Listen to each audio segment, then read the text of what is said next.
जैसे ही एक लड़की स्टेशन मास्टर बनती है तो वो एक चाय वाले के पास आती है और उस चाय वाले को अपनी कुर्सी पर बिठाती है और कहती है कि बाबा, आज से ये सब कुछ आपका है, ये सब कुछ आपकी ही वजह से देन है। जो स्टेशन मास्टर जिसको वो जानती तक नहीं, न ही वो उसका पिता था, न ही उसका वो पड़ोसी था। आइए जानते हैं कैसे एक स्टेशन मास्टर का सब कुछ हो जाता है।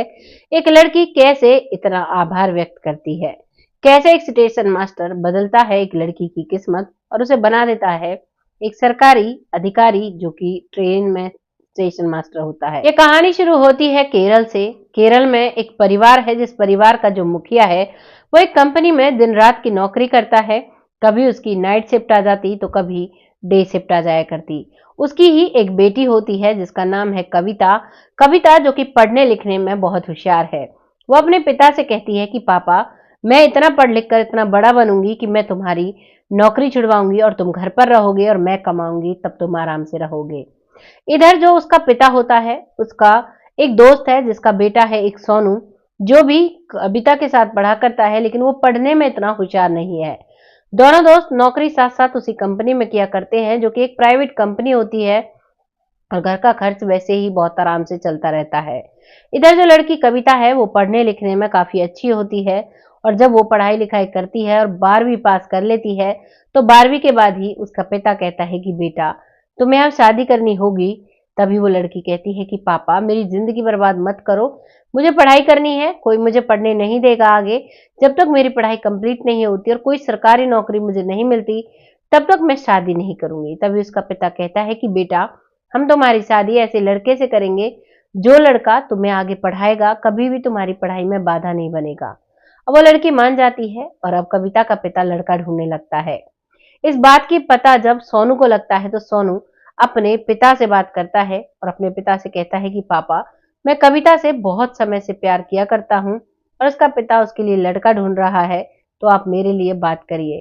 तभी सोनू का पिता कहता है कि वो लड़की इतनी पढ़ने लिखने में होशियार है और तुमने तो 10वीं क्लास में ही पढ़ाई छोड़ दी थी, तुम्हारा और उसका तो कोई मेल नहीं। लेकिन सोनू की जिद पर फिर भी उसका पिता लड़की के पिता से बात करता है। वो लड़की के पिता से जब बात करता है तो वो पिता कहता है कि देखता हूं, मुझे तो ऐसा लड़का चाहिए जो मेरी बेटी को आगे पढ़ाए और उसकी हर इच्छा को पूरा कर सके। पढ़ाई लिखाई से मुझे मतलब नहीं है, मेरी बेटी खुद इतना पढ़ सकती है कि वो किसी के भी भरोसे नहीं है, वो खुद से बहुत मेहनत करना जानती है। तभी वो लड़की से बात करते हैं। इधर लड़की भी मान जाती है। लड़की कह देती है कि बाबूजी, जो आपको सही लगे आप वो करिए। तो लड़की का जो पिता है उसे सब कुछ सही लगता है और वो सोनू के पिता से बात करता है और कहता है कि अब दोस्ती रिश्तेदारी में बदल जाएगी, बेटी घर में ही रहेगी और बेटी की तरह ही रहेगी, उसे बहू नहीं बनना पड़ेगा। और दोनों परिवार राजी राजी अब ये शादी करते हैं। कविता खुशी खुशी अपने ससुराल जाती है। ससुराल का ज्यादा दूरी नहीं थी, सामने सामने घर थे दोनों परिवारों के और अब वो लड़की वहां पर रहने लगती है। दोनों साथ साथ नौकरी कर रहे हैं और इधर उसका ग्रेजुएशन फाइनल हो जाता है।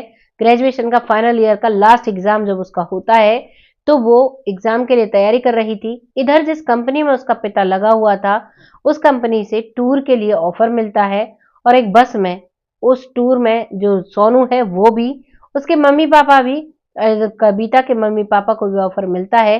तो दोनों परिवार उससे जिद करते हैं कि हम सब टूर के लिए जा रहे हैं, तुम भी क्यों नहीं चलती। लेकिन वो कह देती है कि मुझे पढ़ाई करनी है और पढ़ाई के ही दम पर मुझे कुछ पाना है, तब तक मैं कहीं भी घूमने फिरने नहीं जाऊंगी।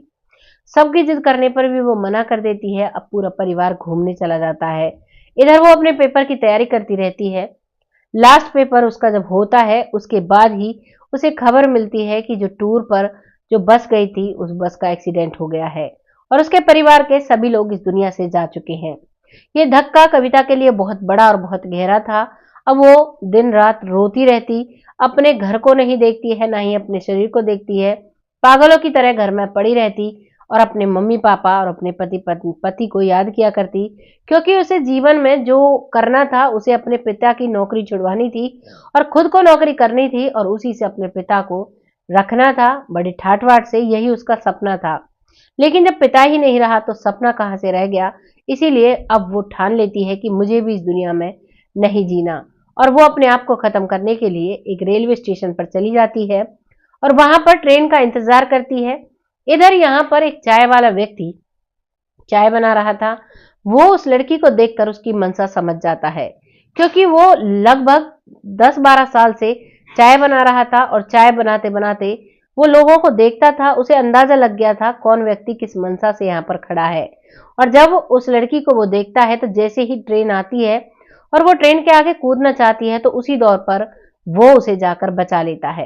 वो लड़की रोने लगती है। कविता कहती है कि आपने मुझे क्यों बचाया, मुझे नहीं बचना, मेरे इस दुनिया में कोई नहीं रहा, मुझे नहीं जीना। इस बात को सुनकर वो उसे समझाते हैं और कहते हैं कि बेटा तुम्हें क्या परेशानी है ऐसी जो तुम्हें नहीं जीना। तो वो बताती है कि मेरे पिता का सपना था कि मेरी बेटी सरकारी नौकरी लगे और अब मेरे पिता ही नहीं रहे तो मैं क्या करूंगा ऐसी नौकरी का। बस यही बात उनमें सब सारी होती है। तभी वो व्यक्ति समझाता है और कहता है कि बेटा भले ही तुम्हारे पिता इस दुनिया में नहीं रहे लेकिन तुम उनका सपना पूरा कर सकती हो और तुम मेहनत करो, जी जान लड़ाकर तुम कर पाओगी और मैं तुम्हारे साथ हूं, मैं तुम्हें सपोर्ट करूंगा। उसी दिन से वो लड़की उस बाबा के साथ रहने लगती है और अपनी पढ़ाई करने लगती है। पढ़ाई करती है, धीरे धीरे वक्त निकलता है। उसकी कोचिंग भी वो बाबा लगवा देते हैं। दिन में वो लड़की कोचिंग जाया करती, रात को देर रात तक वो पढ़ा करती, बाबा के लिए खाना पीना बना दिया करती, क्योंकि बाबा की भी शादी नहीं हुई थी और बाबा के भी कोई बच्चे नहीं थे। वो खुशी खुशी रहते हैं। लेकिन एक दिन रात को उन बाबा के दरवाजे पर चार जो लड़के हैं, जो शरारती तत्व होते हैं, ऐसे चार लड़के आते हैं और बाबा समझ जाते हैं कि यह जवान बेटी घर में है, शायद इसी वजह से ये लोग आए हैं। तभी वो पुलिस को कॉल कर देते हैं अंदर से ही और पुलिस की जिप्सी आती है और वहां से उन मंचलों को ले जाती है। लेकिन उसी दिन बाबा समझ जाते हैं और वो उसका एक शहर में ले जाकर उसका एडमिशन कराते हैं, तो उसे हॉस्टल में भेज देते हैं और वहां पर रहकर वो अपनी पढ़ाई करती है और पढ़ाई का सारा अपडेट अपने उस बाबा को देती है और धीरे धीरे वक्त निकलता है। लेकिन एक दिन उस लड़की का सिलेक्शन होता है स्टेशन मास्टर की सीट पर और अब वो स्टेशन मास्टर बन जाती है। जब पूरे स्टेशन पर यह तहलका होता है कि स्टेशन मास्टर आने वाली है, नई स्टेशन मास्टर आई हैं, तो सभी तैयारी में लगे थे, सभी उनका स्वागत करने में लगे थे। तभी वो जो स्टेशन मास्टर है वो कहीं भी दिखाई नहीं देती है। थोड़ी देर बाद देखते हैं तो स्टेशन मास्टर उस चाय वाले के साथ में आती हुई दिखाई देती है।